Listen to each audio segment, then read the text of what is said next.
Welcome to the Science of Success with your host, Matt Bodner.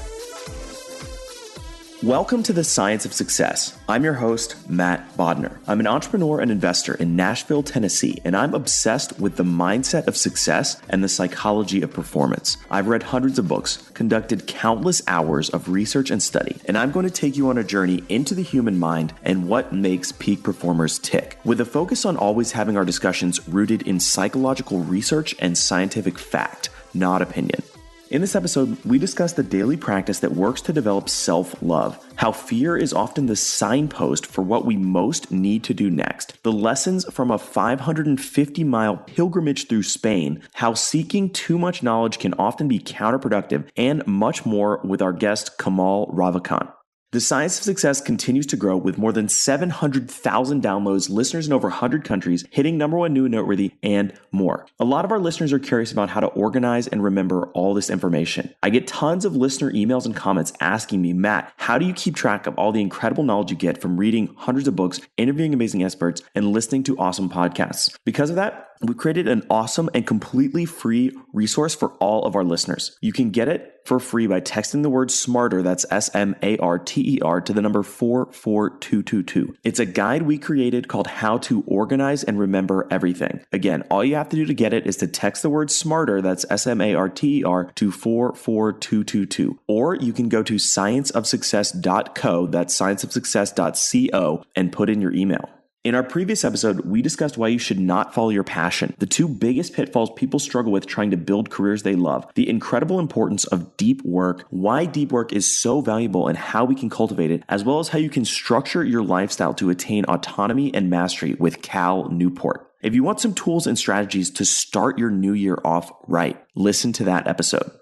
Today, we have another incredible guest on the show, Kamal Ravikant. Kamal has worked with some of the best minds in Silicon Valley. Not only that, he's hiked to one of the highest points in the Himalayas, meditated with Tibetan monks, earned a U.S. Army infantry patch, walked 550 miles across Spain, and much more. However, all of this is overshadowed by his mission in life, which is to teach others to love themselves and find the best from within and see the joy and beauty in the world. Kamal is the best-selling author of several books, including Love Yourself Like Your Life Depends on It, Live Your Truth, and is the author of the upcoming book, Rebirth, A Fable of Love, Forgiveness, and Following Your Heart. Kamal, welcome to the Science of Success. Thanks for having me. That's quite an intro, man. I mean, that's quite a mission. I've never come up with a mission like that. I'm just a guy who's like trying to figure himself out. And he just happens to share it in his books. But thank you.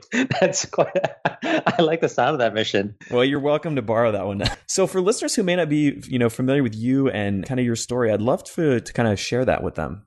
Yeah, sure. Like I'm a former, startup guy in Silicon Valley, and obviously I was in the U.S. Army, and I've just kind of like, done my own thing, backpacked across the world, and those kind of things. But I think that the thing that I believe I was put on this planet for was to write books and to write from the heart, which is something I've done for a very, very long time, without ever getting published, with lots of rejection letters, eventually them getting better and better. And in the end, I self-published a little book on Amazon in 2012, sorry.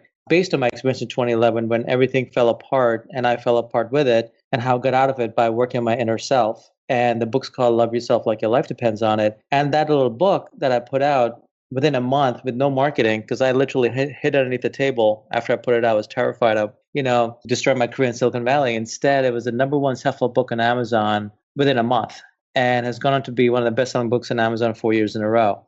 And just kind of changed my life. The power of just really taking what I've lived, what I've learned deep from within myself, not theory, not from reading others, just what came from within, and put it out there to the world, and just showed me just just how magical that can be, and how the world responds in spades. And so after that, I followed a book called Live Your Truth. More, meditative. It was more meditative and less prescriptive than Love Yourself, more designed to help someone come up with their own truths. And now Rebirth, which is this novel I've been working on for a long time, and I'm very excited about because I put so much of what I learned in life in it. And that's a bit of my path. And here we are. For a day job, now these days I run a venture fund and invest in startups and entrepreneurs. So between that and our writing, pretty full time.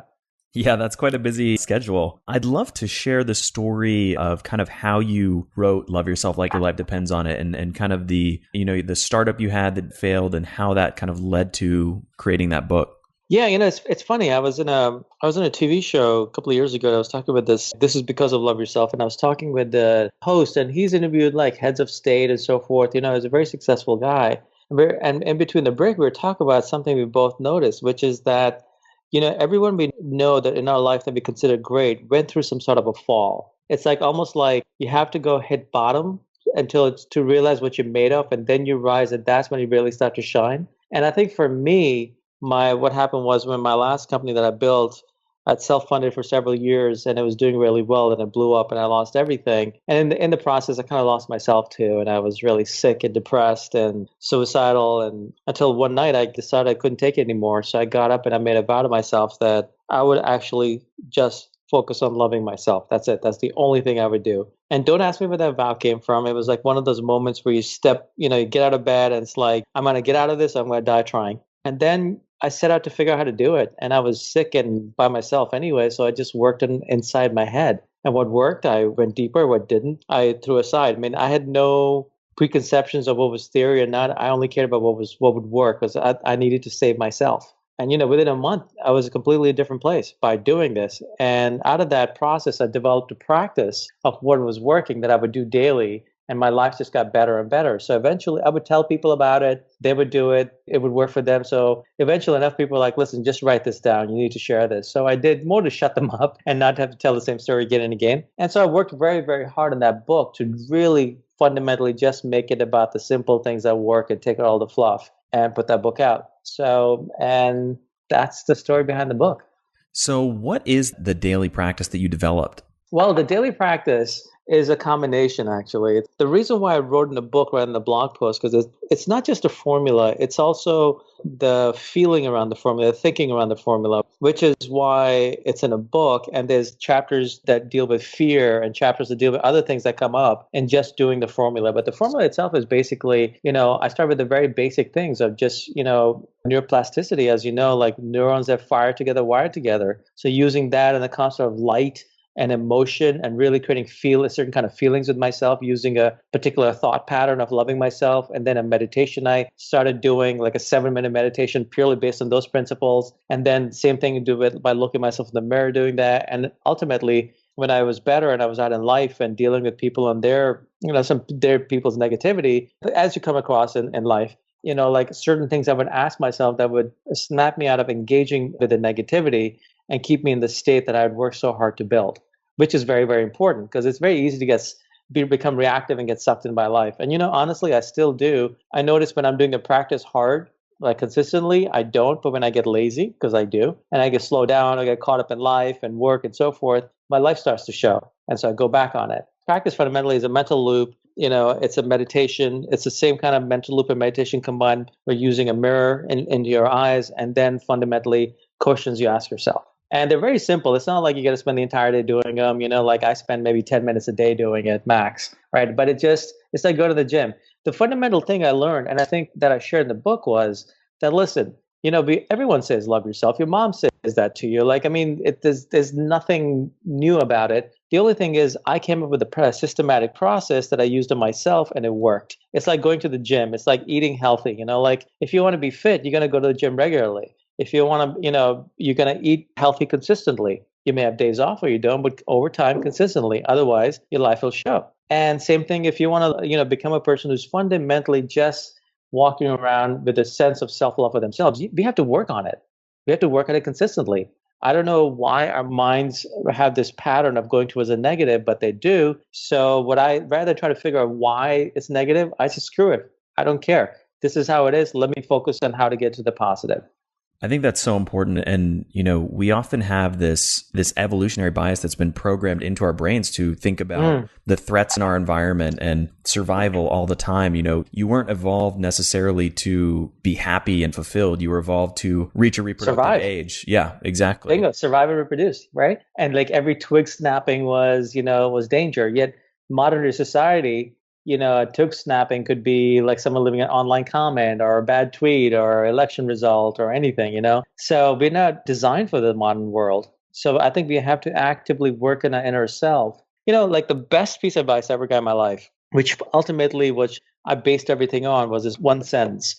life is from the inside out. So what I decided was when I was at the bottom, that I was only going to work in the inside. And you know what? It transformed everything. When you work in, there's something I fundamentally believe in now, is like when you work in the inside, as the inside shifts, the outside shifts. There's like direct one-to-one correlation. And it's like stuff that I couldn't even predict that would happen. So like, one can say, okay, if you become a better inside, you take better actions, you're a better person, so forth. Yes, true, all that happens. But then things also happen that you have no control over, that for your benefit. That I don't know why it happens, but it does. It's consistently happened for me every time I do the practice. And notice I call it a practice. It's gym practice, it's football practice, whatever. It's practice. You do it consistently. That's the key point, is that it's not something you can just do once or twice to kind of snap out of a funk or a depression or whatever it is. It's something that is important to do every single day, ideally. But if life gets, super busy, multiple times a week on a regular basis. Yeah. I mean, ideally, daily, like for me, life just zings when it's daily. It starts to silent a bit when it's not. And, and of course, over time, it also shifts your inner state. So like, I've never been as down as it was back then. Things happen, like people die. I've had friends die, and that's life. You can't, and you should get sad. I mean, if you don't, there's something wrong. But yet this practice has become my foundation. This core thing about loving myself has become my foundation. I mean, think about it. There's worse foundations to have, than loving yourself. If you're truly loving yourself, everything, ultimately works itself out. One of the things I believe is like, we have to start from within first, on ourselves first. Because that's actually, it naturally then ripples over into our relationships and our life. Versus if we try to, I think a lot of, like modern society love someone, it actually comes out of, it's a place of insecurity. That's not love. Love is wanting best for someone, whether they're with you or not. And let me tell you, it's hard for me as well, right? But like, if you love yourself truly, it's far easier to love others. There's a very interesting correlation there. And I'd love to kind of dig in and understand how you define loving yourself, because I think it's something that, I think you and I and many listeners may kind of intuitively grasp it, but I can definitely see somebody listening to this and thinking, that seems kind of egotistical or selfish. And I don't think it's that at all. It's actually interesting. Someone pointed that out to me once, and I thought about it, and I thought, okay, here's what's egotistical and selfish. Hating yourself, because that's real, being self-absorbed, just saying negative things to yourself. That is selfish, because you know what? It makes you worse, and it makes your relationships worse, and makes the world worse. That is the ultimate selfish thing one can do. Loving yourself actually is the most positive thing you can do, because it's not narcissistic. It's not looking in the mirror and saying, I'm so beautiful, and no, it's not like there's no narcissism in it. It's actually feeling love, like feeling love, which is probably the most beautiful emotion that exists. I mean, every great song, every great poem, there's a reason why over history all this has been written about it, because it is the truest emotion. So we're going for the one true thing that really every human has within, that actually, love for a child, love for a parent, love for a significant other has caused such great actions in human history, sacrifice. And imagine sacrificing for yourself versus like I was sacrificing for others. Yeah, by the way, sacrificing yourself is called self-discipline, which only results in good things. So for someone listening, someone sent me an email once and said, I'm skeptic about this. I'm like, dude, if you're actually taking the time to email me, means that you're not where you are in your life. Otherwise, if you were, you wouldn't even be bothering. You'd be too busy living your life. Why don't you just try this? Why don't you try it and see? And worst case, turns out you were right all along. You had lost nothing. You're still miserable, or better, or it could actually work and you're better off. I don't really understand too much when someone says, they don't get the whole love yourself thing. I'm like, I think if we were ever a baby, we know what love is. We may have lost touch with it, but it's in us. And it's truly like the fundamental human emotion that ultimately we all crave and we need. And so if we start from a place of giving that to ourselves, so we're not coming from an empty place, life tends to be far, far better. And that reminds me of something else that you've talked about that I think is a really powerful concept, which is the idea that life is not happening to you, but it's happening for you.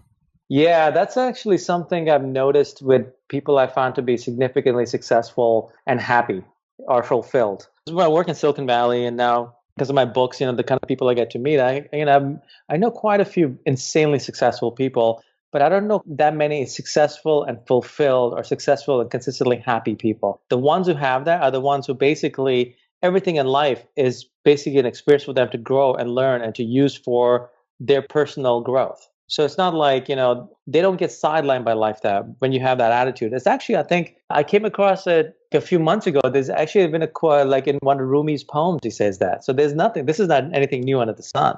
These are fundamental human truths that people have been figuring out for since we've been around. But imagine like living from that place. Okay, everything that's happening is actually for your benefit. Cheryl Richardson has become a dear friend. She's a very successful self-help author. And she said to me once, I'd gone through a breakup and I was sad about it. She said, try to look at it this way. Rejection is God's protection. I thought, I mean, if you think about that, because if someone and things end with someone, we as human beings don't know what's way down the road. It could be magical now. It could be the worst thing ever happened to you 10 years from now, right? So if it ended now, it could actually be a great gift. So if you start looking at it as everything is happening for my benefit from that place, it makes life a lot simpler and actually makes us happier. Call it a simple mental hack. It works. Yeah, that's so powerful. I love that phrase, rejection is God's protection. I think in many times looking back on my life, there's so many things that I desperately wanted or wished would happen. And the fact that they didn't happen was the best thing that could have happened to me. Yeah, I mean, like, look, I was writing for over a decade obsessively, teaching myself, reading the great authors at night after work and on the weekends, just writing, rewriting, sending out material, getting rejection letters. And the rejections hurt. I remember I would be depressed for a week or two. Then I would think, okay, I'm going to be a better writer and I'm going to work harder. Then next round and get more rejection letters. But you know what that gave me was over a decade, I became a way better writer because of that. That allowed me to be the kind of writer who could write Love Yourself and take his ego out of the way and just write only every word that mattered, cut everything else out. If I hadn't gotten those rejections for a decade, I couldn't have written Love Yourself. I would have written if I had gotten published early on, I'd be writing just really clever dribble. It's very easy to write clever stuff. I mean, I do it all the time and then I throw it in the trash, because I know now how to write from, pure from the heart. But that took a lot of time and a lot of work to get to that place. That was all because of the rejections. You touched on earlier kind of the difference or the distinction between someone who's successful and someone who is fulfilled. Could you explain that distinction?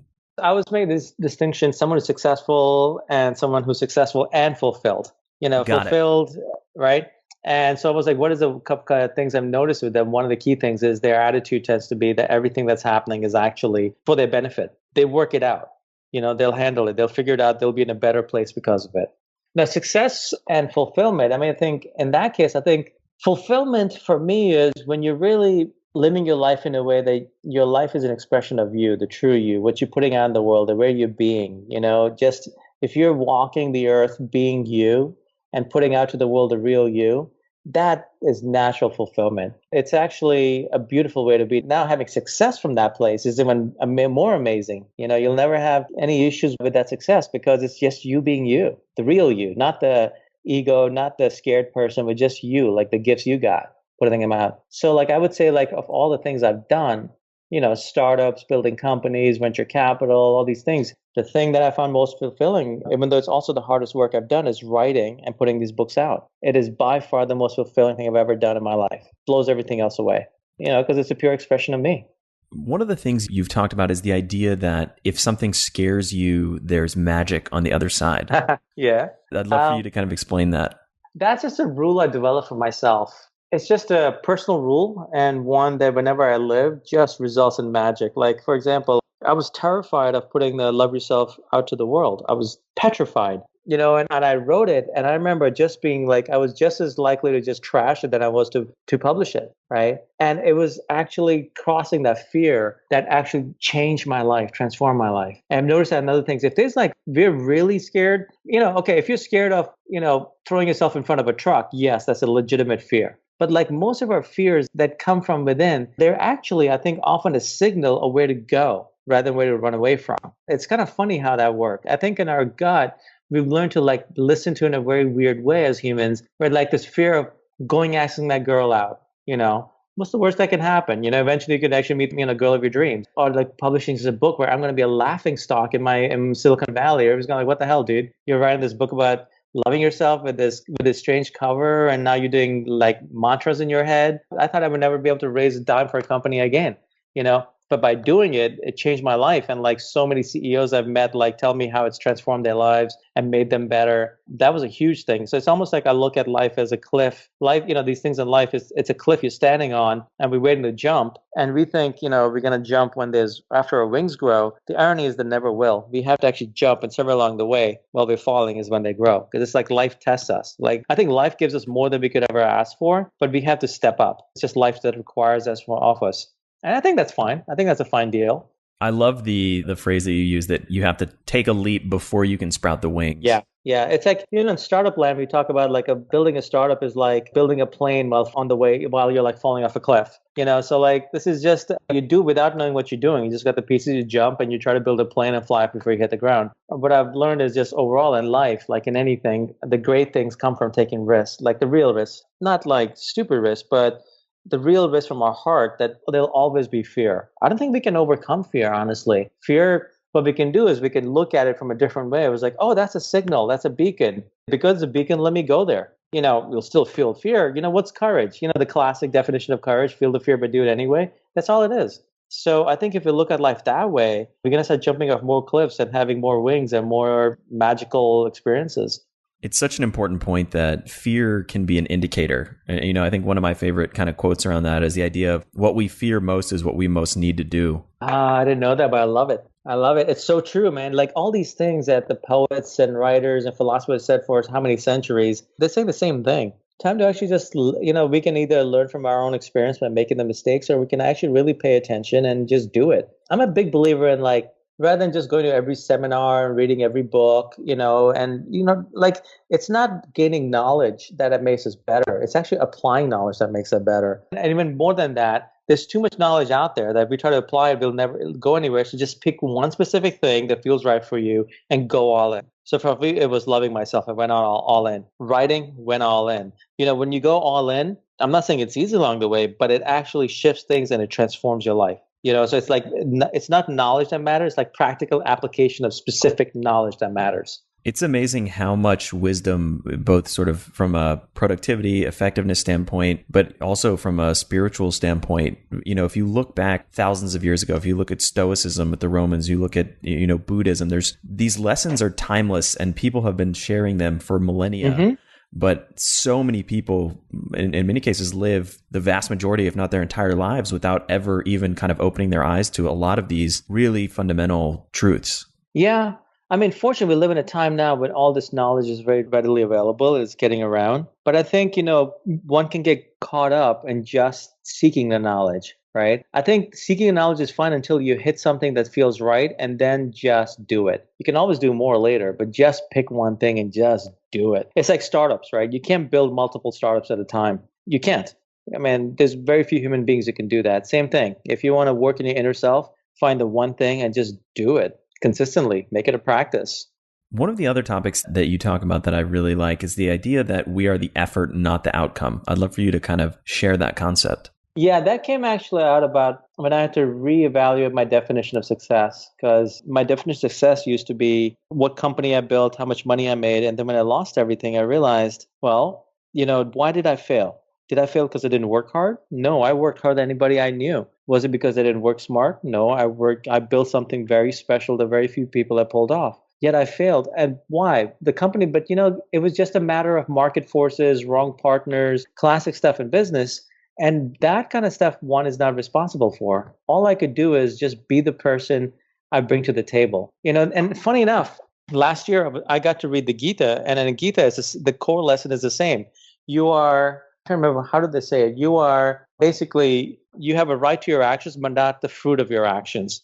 So if you just focus on what you're doing, what you're bringing to the table, versus the rewards take care of themselves, and your sense of self, your confidence and being comes from who you're being, not the result, because the result is dependent on so many different things. But the irony is, you do that enough, you will have fantastic results and you'll be happier. You'll be more content in the process. I think a lot of our anxiety and misery comes from imagining negative circumstances versus just focusing on what can we do? What do we bring to the table? Because that's the only thing we have control over anyway, right? Very true. It's funny because that lesson, it can come from so many different places. Even something as simple as, I'm an avid poker player, and in poker, it's all about making the right decision and then kind of being agnostic to the outcome because you can't control how the cards fall. Yeah, perfect. That's a great analogy. But you'll be a calmer poker player, hence better poker player, for doing that. Absolutely. Well, I'd love to transition and talk a little bit about your upcoming book, Rebirth. On the show, kind of hard-nosed nonfiction readers typically, and I was curious about the book because, I think you call it a fable of love, forgiveness, and following your heart. And it's kind of, it's based loosely on some of your personal experiences, but obviously has some sort of fiction elements. I'd love to hear, what inspired you to write it? Because I had the story to tell. And also one of the things, I think is that fundamentally as human beings, we learn best through stories. Like, look, sitting around campfires, telling stories, kids run around, tell stories. And I remember reading a theory on evolution once, and what actually set us apart from Neanderthals was the fact that we could communicate in a way and create stories and tales that allowed us to gather together versus they could never get. They were always scattered and we were gathered in higher numbers. And so, and I think stories fundamentally make us human. That's how we pass along wisdom and knowledge. I want to take so many of these different things I've learned personally from my life and seeing, in people's lives that I think that I really admire, and put them in a story, in a classic journey where I layer them in and the themes keep on coming and going in this resolution so that by the time someone's done reading it, these things have naturally been woven into their psyche. So they naturally are, have learned about these concepts and also hopefully about some of the practical ways to live these concepts. So, which is why I set out to do this. Trust me, it's way harder to write than nonfiction. My God, it's I mean, it was the hardest thing I've ever done, creating all these characters with all this different dialogue, and you can't make dialogue exposition where someone's giving a lecture. Human beings don't operate that way. So to create this journey of this guy walking through Spain and the people he meets along the way and their conversations and how he transformed. The goal is also for the reader to subtly transform and learn these lessons. So that's why I set out to do this. So it's not exactly your classic fiction, but it's not your classic nonfiction either. I think it's a hybrid. And I think for what I wanted to do, this served it best, which is why I set about to do it.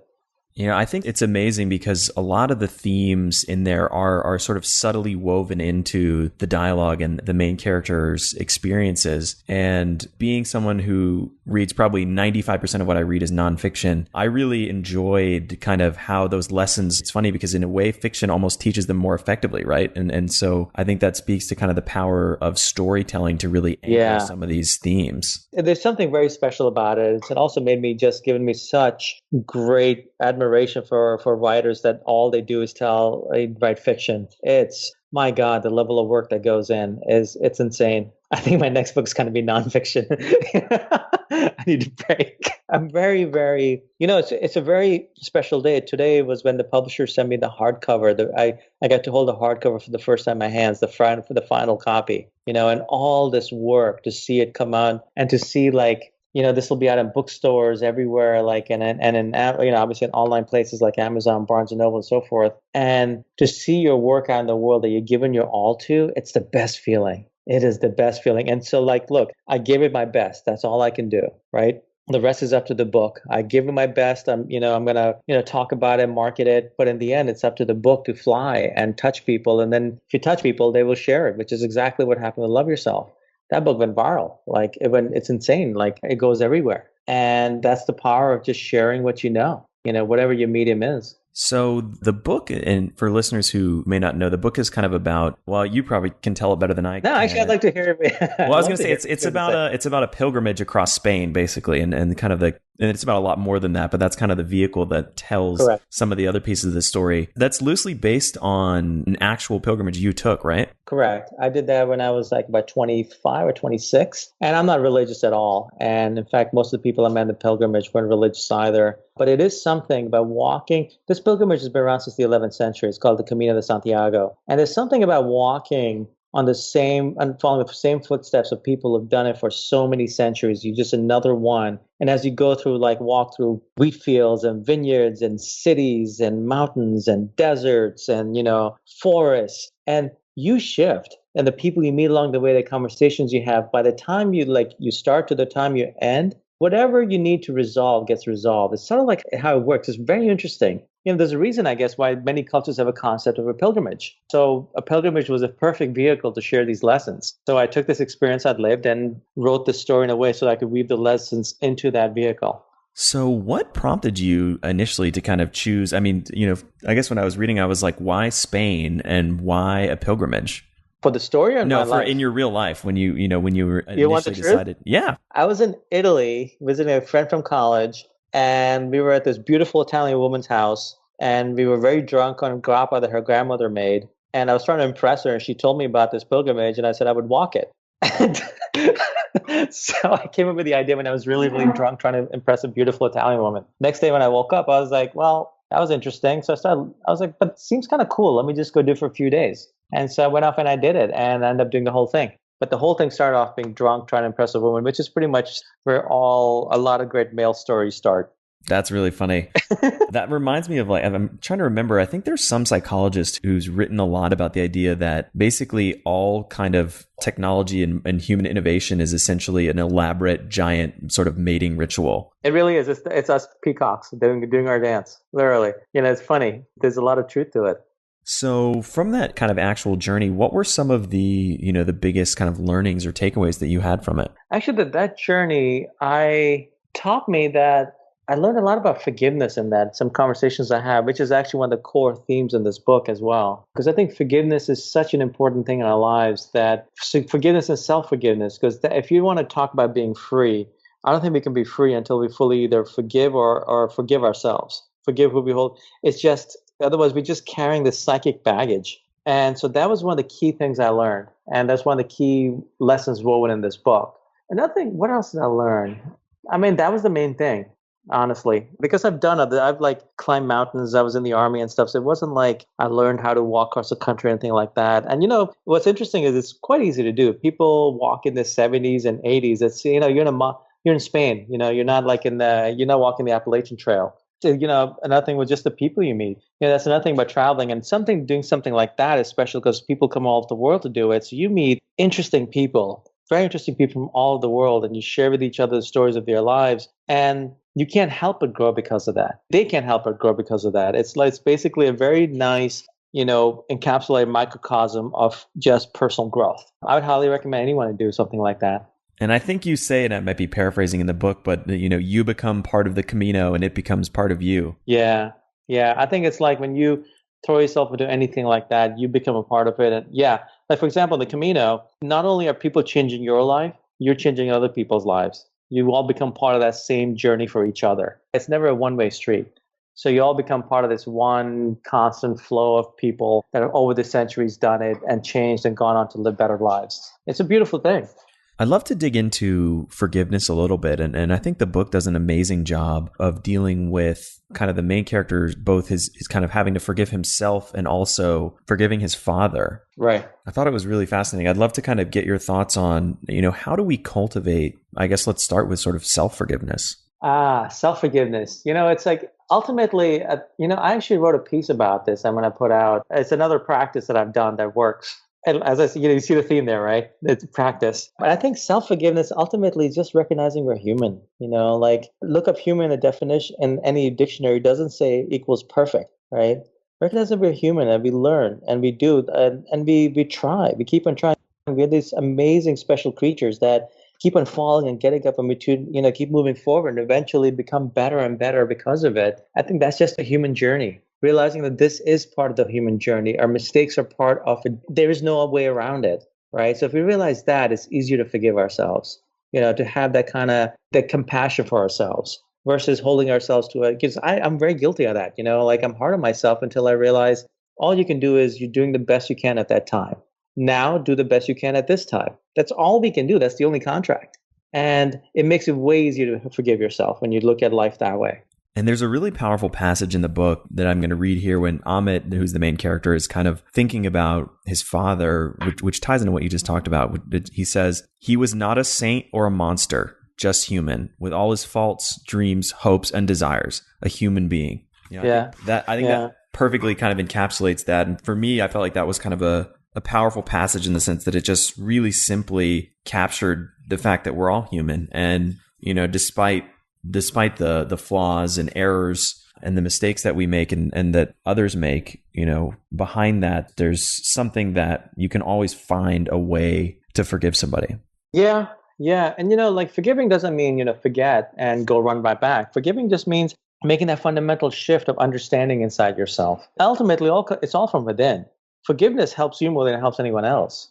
Forgiveness is just like basically a burning inside you that you just need to, let go of, and it goes away. It's all within. That's the irony. Like, it's like to forgive someone else is actually just helping yourself. We all have to go through a journey of forgiveness. Sometimes it takes a while. Like Ahmed has to go walk in this pilgrimage, the lessons he's got to learn, which lead him to forgiveness. I think we all do that in our own way. And that's all fine. It's the human condition. It's the human journey.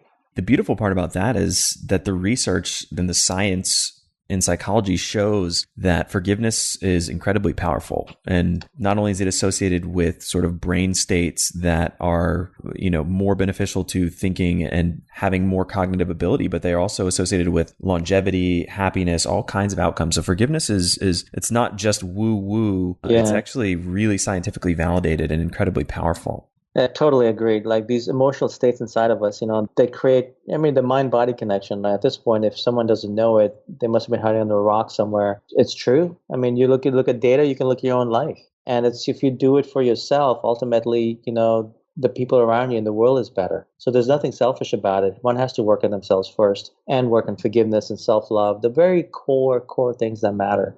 One of the other kind of lessons from the book that, sort of emerges as you're reading it is this phrase that Amit learns from, I think, a French woman that he encounters. I might be messing that up, but it's basically the question of, if I loved myself, would I do this? Right. If I love myself, what would I do? Yeah. And that incorporates it as, incorporates some of the stuff I learned on loving myself into the book. How could I not? Right? It's such a core lesson. But that he uses that simple question to actually guide him forward in the journey, and which is just a metaphor for guiding yourself in life and a place for making from decisions. And what I found very powerful when I came up with that question for myself was I never said because I love myself or when I love myself. I say if I love myself. If means, so let's go from there. If I love myself, what's the action I would take? That simple. Anyone can answer that question. Otherwise, we'll get stuck in, I don't love myself yet, or, so forth. So that if statement is very powerful, and it's actually very freeing. Yeah, I think the if is what makes that statement so powerful. It lets you, and it kind of takes your mind off the hook from dealing with whether or not you feel like you love yourself, et cetera. And it kind of opens a new pathway of possibility for thinking about and cultivating self-love. Yeah. And I think that if thing is what, is part of the practice that I was locked in my room coming up with. And that actually really helped me a lot because I didn't start off like myself. I hated myself. I didn't really believe in the word love. I kind of laugh at that now, but really I used to be the guy who say, oh, I love this, pasha, whatever. I started from the opposite place, and if anyone can end up, it shocks me that where I've ended up, where I feel about it now. But starting from an if place gave me the freedom to. Because there was no having to prove anything. If I did, what would I do? Well, I would do this. So why don't I do this? That's simple. The funny thing about the power of the word if, and we've talked about this in previous episodes of the show where we dig into limiting beliefs and how to overcome them, and using if statements like that are a great way to kind of trick your subconscious and sidestep the resistance that you feel to imagining new possibilities and kind of blowing apart some of your limits. So it's really, really powerful and a great tool. And it's something that's so simple, but just that simple turn of phrase can have a massive impact. Yeah, I think I remember I was on Facebook and I heard someone had quoted Tony Robbins and said the quality of your life matters in the quality of your questions. But okay, I get it. I'm kind of doing that with this question. And it's a transformative question. And one just asks themselves in their actions, it'll transform your life. That alone, that simple one alone. And, in Rebirth, in many ways, Amit kind of goes through the process of kind of changing some of the questions that he's asking about, go sort of from why is he suffering to what can he do about it? I think that transition is really powerful in terms of kind of internalizing that lesson when you read that story. Yeah, that's the beauty of writing fiction. You can show the growth, and show lessons through growth. That is what makes storytelling special. It's funny, I said it a little bit earlier, but like as a nonfiction reader, I kind of went in very skeptical of kind of what is this going to be about and what am I going to get out of it? And I was amazed how much I took from it and how relevant it was to some of the struggles I've dealt with in my life and some of the challenges I've had. And it was really powerful for me to read the book, even though, you know, it was a fictional story that has kind of didn't seem like it had any sort of relevance to what I was thinking about. That's beautiful. Thank you. That's what I was going for. Thank you so much. So for somebody who's listening to us and wants to kind of take, you know, a first step or some kind of action to implement some of these ideas, what is one sort of simple piece of homework that you would give them? Well, let's just stay with what we were talking about. That simple question. Start asking yourself that, you know, in your actions, like, for example, you know, in simple things as eating or, you know, working out versus not working out or, you know, interacting with someone in a negative versus a positive state. If I love myself, and, you know, when I say love, I mean like truly love, like the way you love a parent or a baby or even a puppy, like the way the puppy loves you, like true love for yourself. If I truly love myself, what would I do? Answer that question and then go live from that place. That alone, I think your life will be amazing. Just take that, you know? Simple, but not always easy advice. Oh, of course. It's that's why it's work, you know, like no one I've met in my life who's ever done anything of value or significance has ever not put in the work. And I think truly the thing that we should work on the most is ourselves. Because when we're better, the world is better, our life is better, everything's just better because of it, you know, the classic ripple effect. So yeah, not easy, but that's not necessarily that hard either. You don't have to burn any sage. You don't have to do any, like, you know, go walk across the country. Just ask this question and throughout actions in the day. Ask yourself twice a day. That's 2 more times your actions will be better rather than before they would have been, you know? So for listeners who want to learn more or find some of these resources, where can they find you and the book online? Well, they can find everywhere, but I've set up a special page for the book. People can learn more about it. It's rebirthfable.com, and they can just go there and, you know, learn more about it and see where it's available. And it's going to be in, you know, everywhere starting January 3rd. Yeah, that's the best way. You know, I figured that's a simple enough URL for people to remember, and it also captures the book, Rebirth Fable. It is a fable because I wanted it to be like a journey that transforms a reader just as it transforms the main character. Right. I don't like reading just drama and all of that. In the end, you're just all tightly wound up and stressed, you know. So I wanted this to be something that creates just a shift inside, and fables do that. So, you know, just go to rebirthfable.com and, you know, check it out. And I hope, you know, you enjoy it. You know, I just wanted to say thank you so much for being on the show, Kamal. The book, it was really impactful for me. As I said, kind of before we started recording, I was, you know, brought to tears at a few pieces of the book, and I thought it was really, really powerful. So for listeners out there who are thinking about it, I'd highly recommend checking it out. It's a great book, and it shares some really, really valuable lessons. So thank you again for being on the show. It's been an honor to have you on here, and we really enjoyed it. Oh, the honor is mine. You know, really, you know, I'm so lucky I get to share myself with the world through, you know, experiences like this. So, no, truly, thank you. Thank you so much for listening to The Science of Success. Listeners like you are why we do this podcast. The emails and stories we receive from listeners around the globe bring us joy and fuel our mission to unleash human potential. I love hearing from listeners. If you want to reach out, share your story, or just say hi, shoot me an email. My email is matt@scienceofsuccess.co. That's MATT@scienceofsuccess.co. I would love to hear from you, and I read and respond to every single listener email. The greatest compliment you can give us is a referral to a friend, either live or online. If you enjoyed this episode, please leave an awesome review and subscribe on iTunes. That helps more and more people discover the science of success.